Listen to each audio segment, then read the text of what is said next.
ఈ విశ్వవసునామ సంవత్సరంలో చంద్రగ్రహణం, సూర్యగ్రహణం, ఈ గ్రహణాలు ఏమైనా మనకి ఈ సంవత్సరం రాబోతున్నాయా?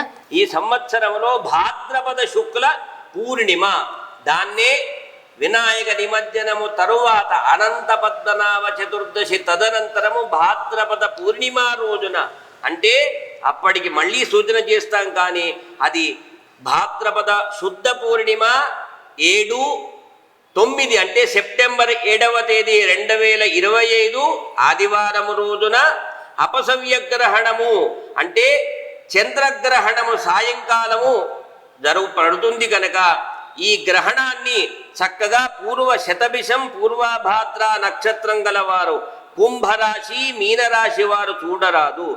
ఆ యొక్క గ్రహణ కాలములో పట్టుడు స్నానము, విడుపు స్నానము చేయటము శుభకరము.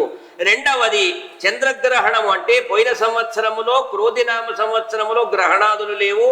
ఈ విశ్వావసునామ సంవత్సరము 2 గ్రహణాలలో ఒక గ్రహణం చెప్పినాను. ఇంకొక గ్రహణము విశ్వావసునామ సంవత్సరములో పాల్గొనము, ఇది భాద్రపద పూర్ణిమ, అది పాల్గొన పూర్ణిమ, హోలీ పూర్ణిమ 2026 లోపట 3 మార్చి 3వ తేదీ 2026 మంగళవారం రోజున మళ్ళీ చంద్రగ్రహణము ఉంటుంది కనుక ఈ యొక్క ఉగాది తర్వాత భాద్రపద మాసం సెప్టెంబర్లో రాబోయే 2026 ఫాల్గుణ మాసం సంవత్సరాంతము హోలీ పూర్ణిమ రోజున చంద్రగ్రహణము ఉంటుంది. సర్వే జనాః సుఖినో భవంతు, సమస్త సన్మంగళాని భవంతు.